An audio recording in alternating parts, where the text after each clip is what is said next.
โมเมนต์ว่าฝึกเฮ็ดนั่นเฮ็ดนี่ไปนั่นนี่คิดดีดอกทางคิดดีผู้ใดคือกัน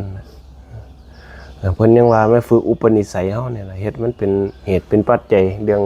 จิตใจเฮามันยากเพิ่นก็สั่นเพิ่นนี่เฮ็ดเป็นวัดติเนาะวัดแห่งใจมันหูคันมันหูจักแล้วมันบ่ยากดิเพราะว่าความตะนี่ขี้เหนียวน่ะมัจฉริยะหามันมีอยู่ในจิตใจทุกคนน่ะนะก็แพงไว้เขาก็ว่าแพงไว้ใส่เจ้าของเองนั่นแหละถ้าพี่ถ้าน้องนั่นแหละก็เป็นจริงแต่ว่ามันก็มีหลายอยู่บางคนก็คนว่าอาวาสมัจฉริยะสิก็บ่อยากให้ผู้ใดมาเฮี้ยนนะเพียงมัดกุณฑลีนะนั่นนะเถ่าพ่อใหญ่เถ่าพ่อเถ่ามัดกุณฑลีอย่างสิเถ่าบ่อยากให้ผู้ใดมาเยี่ยมมายำนั่นนะลูกไข่อย่างสิก็เอาลูกไปหุ่นไปไว้นอกบ้านพุ่นนะเฮ็ดปุกเตียงไว้พุ่นเอาไปอันบ้านเฮาว่านอกสั้นนะย่านคนมาเห็นเนี่ยย่านคนมาเห็นทรัพย์สินบ่อยมานอนเล่น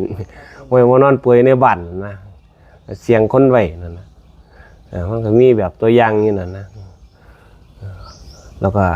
กุละก็สกุลนั่นแหละคนว่ากุละมัจฉริยะจังซี่พวกสกุลวงสกุลต่างๆเฮานี่ล่ะมันหวงบ่อยากให้ผู้ใดเข้ามาใกล้ดิส่วนใหญ่แม่นสกุลมันใกล้เคียงกันยากเรื่องพวกนี้เรื่องพวกคุณยกสกุลนั่นสกุลนี่สกุลกูมีมึงโมมีน่ะนะ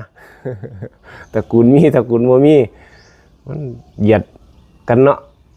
เรื่องพวกนี้แล้วก็ลาบเนี่ยอันนี้มีเงินอยู่บ่ไปหายามาให้ลูกซั่นเนี่ยมันเป็นคือกันหมดแล้วก็อีกอันนึงก็คือลาบมัจฉริยะนี่ครบเป็นลาบนี่ก็คือบ่ปันกันน่ะในครอบครัวนี่ทะเลาะกันนี่ดีดิบ่ว่าไสน่ะจะตกลงมาวัดนี่กันบ่แบ่งกันบ่เข้าใจบ่มีสมุดอธิบายกันบ่เพิ่นก็ท่านเพิ่นนี่สมุดเรื่องรายรับรายจ่ายไว้สิเนาะเพื่อป้องกันได้เงินมันไปจังไดมันจำบ่ได้ดิหลายมื้อต่อหลายมื้อ 3-4 มื้อมันอาจสิพอสิระลึกได้แน่แต่คันเป็นเดือนเป็นนั่นมาเป็น2เดือน3เดือนมาแล้วมันก็ลืมข่าวได้เนาะเงินบอกเท่าไหร่ดิเงินอยู่ไสกันน่ะในครอบครัวเฮากันแบ่งปันเนี่ยมันเข้าใจนั่นน่ะเรื่องลาภสักการะหวงส่วนใหญ่มันบ่ค่อยปันกันนั่นน่ะอีกอย่างหนึ่งก็คือวันนะ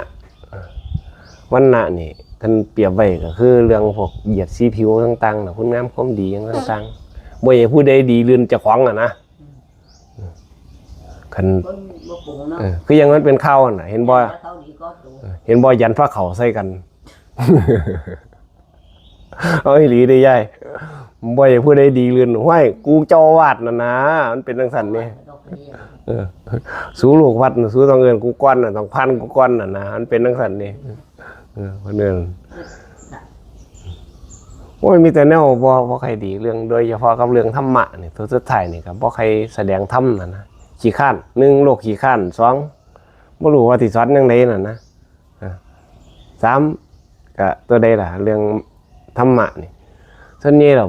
คือบ่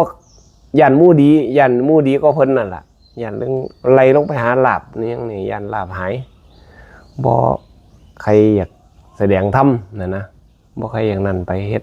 ตามประเพณีบางทีก็มักง่ายน่ะนะเฮ็ดตามประเพณีเฮ็ดไปก็แม่นก็คืออย่างนี้ล่ะคือยังเห็นกันอยู่นี่ล่ะเวลาเอาเข้าโยมเอาเข้ามาจังซี่ล่ะ